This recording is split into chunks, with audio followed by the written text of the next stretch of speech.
interacting with the players right after. Totally. You get to hear the crowd. But everybody here is just so excited to be here and take a look at the new things that we're working on.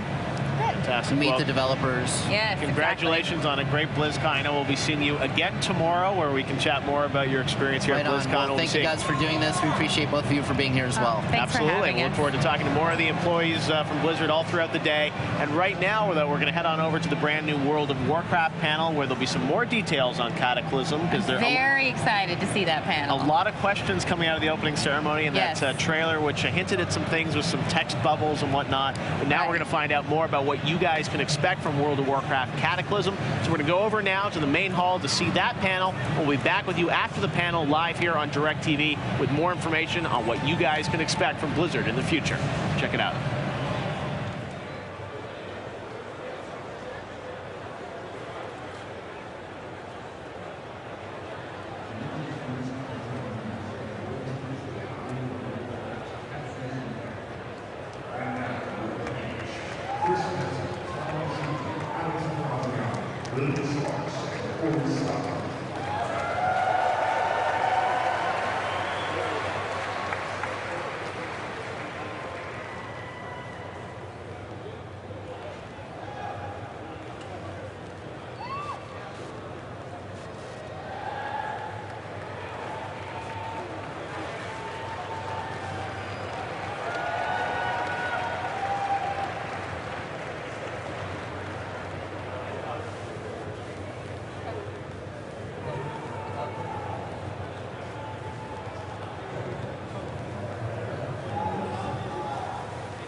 Woof. It works. Can't see anything.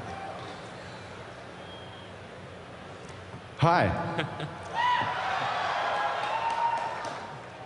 So obviously somebody out there, we can't see a thing, but we hear voices. We can hear you breathing out there. You ready? All right, so we've got the World of Warcraft Cataclysm panel here, and I've got a couple of buddies right here with me. I'm Tom Chilton. I'm game director for World of Warcraft. And I've got Chris Metzen, as you must know from moments ago. He's our vice president of creative development, and the man who, between he and Alex Afraziabi, our lead world designers, he, the two of these guys really are the ones that set the stage for all the lore. They're the ones that make the storyline happen.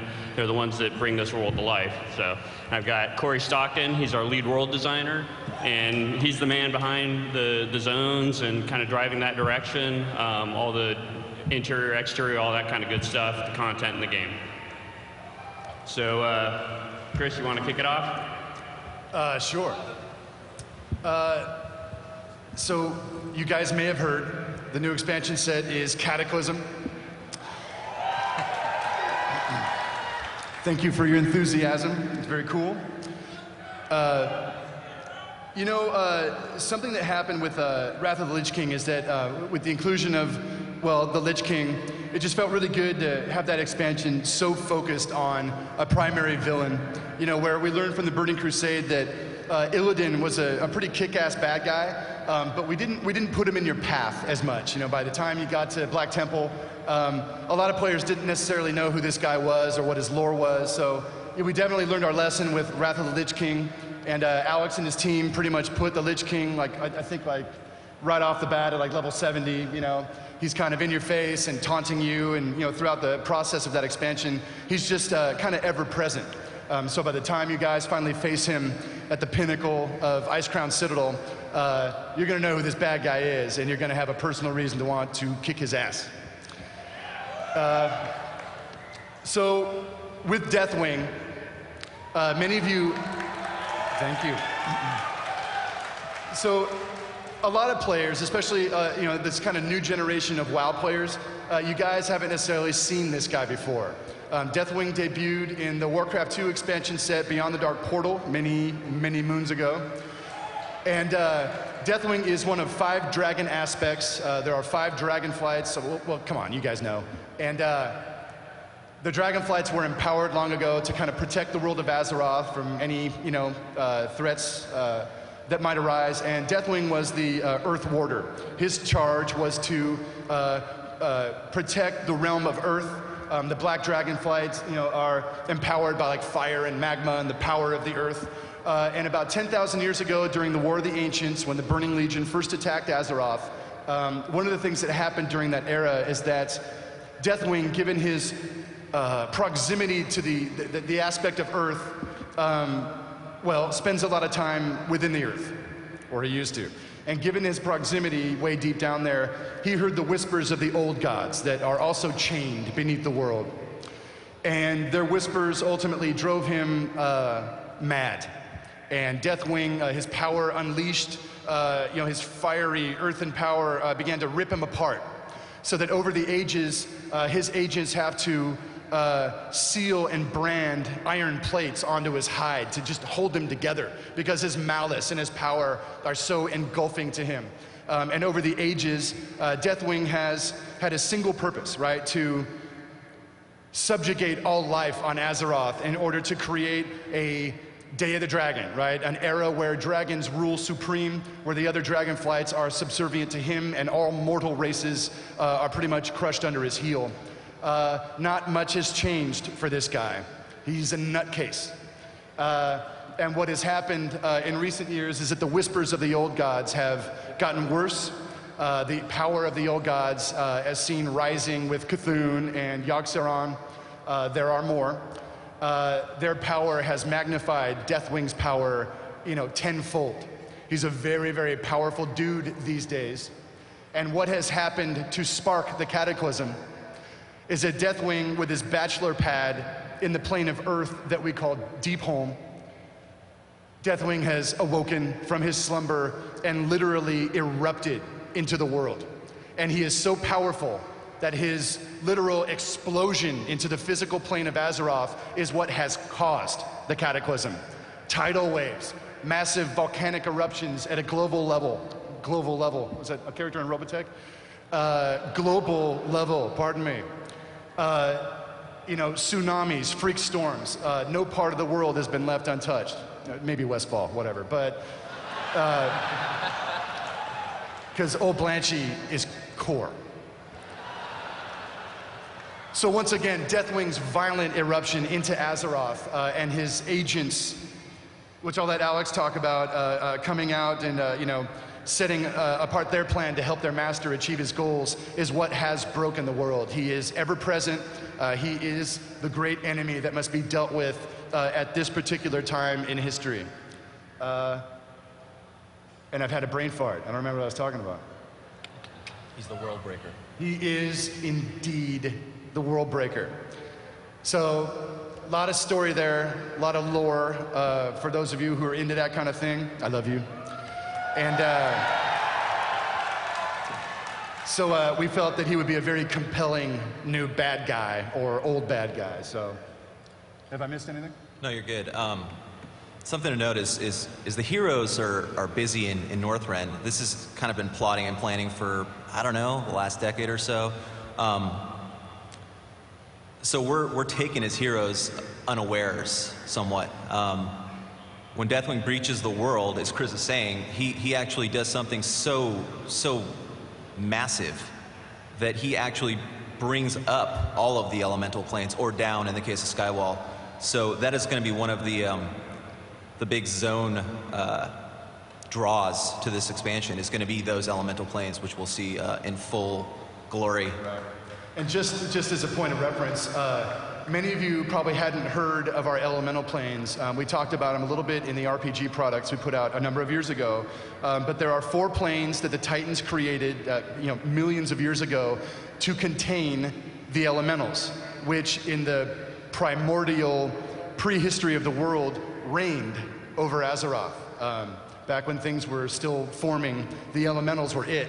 And so the Titans, in an interest to shape the world to their liking and bring order to this nascent planet, they locked the elementals away. And so the elementals have been pretty pissed, as seen by characters like Ragnaros, right, who definitely wanted to get vengeance on the world and those who had imprisoned him. So the reemergence of the elemental planes is a big component of this storyline, because now that they're all loosed in the world again, they're not entirely happy about having been locked up all that time anyway. So they're warring with each other, they're warring with the native kingdoms of Azeroth, and there's plenty of calamity to go around. Indeed. All right, let's move on. Let's shift gears here. Some pretty pictures.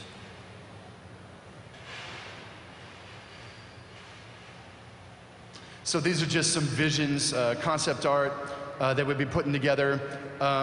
While not all of these areas will be built one-to-one, we just wanted to get out ahead of it conceptually and just kind of charge forth and see what kind of ideas we would percolate in anticipation of the expansion set. So this thing's packed with art. Worgen, Chris. You want to do it? No, please. Where to start with Worgen? I think many of us have loved the Worgen for many years, and they're just a cool-looking race. And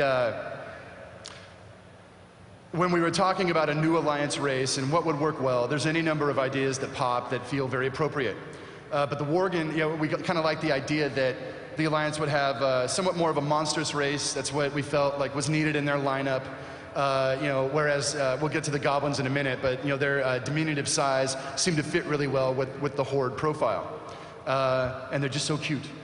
But the Worgen, having been formerly human, the story we created is that since the time of Warcraft 3, as the Scourge was overrunning Lordaeron, Gen Greymane within Gilneas closed off the Greymane wall so that his people would not be affected by the plague.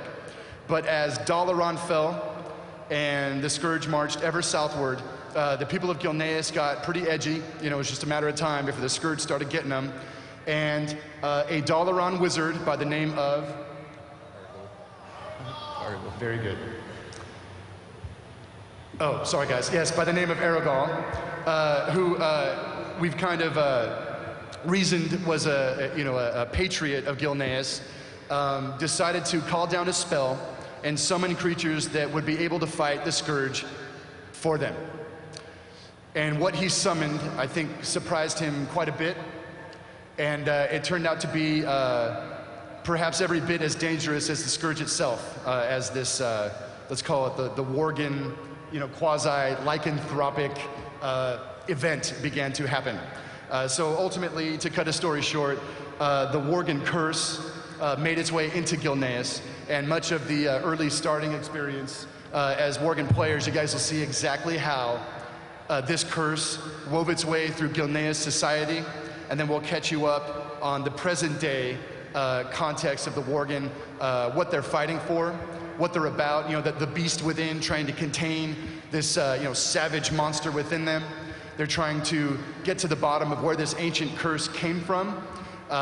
Some of our lore from the original World of Warcraft, we got the whole storyline of the Staff of Elune, which, oh man, we've grilled that out. It's pretty badass, but the whole question is, are the Worgen from somewhere else? Or just for kicks, somewhen else? So a lot of really interesting stuff we've been playing with, and just the context of the Worgen and their own innate racial struggle should provide for just a lot of cool flavor and drama. And then their inclusion into the Alliance. Imagine these guys at a temperament level are kind of like Wolverine, right? They're kind of like the Wolverine of the Alliance, which is a nice tone to have as part of that, that racial lineup. So. Yeah, absolutely. One of the things you'll notice too, and you'll actually be able to play the Worgen start area as well as the Goblin start area today, is right. And it's badass. It is. It is. In fact, if you enjoyed the Death Knight area, you're gonna. This tops that by a mile. It's amazing. So. We're doing a lot of neat things with this starting area, with the starting experience. Unique things, I guess you'd say. You'll actually start today, and I just want to kind of preface your play session at level 6 instead of level 1 for a very good reason. We have some special surprises in store that we'll reveal in the future for both the Goblin and the Worgen for the 1 to 5s. So, Worgen, let's move on. Moving on.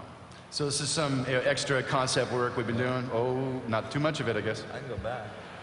Concept piece. All right, let's go. Let's move on. All right. These guys got to talk too. All right, Goblins. So as you guys know, since about, well, in Warcraft 2, the goblins were part of the Horde. You know, they used their zeppelins and their bombers and such.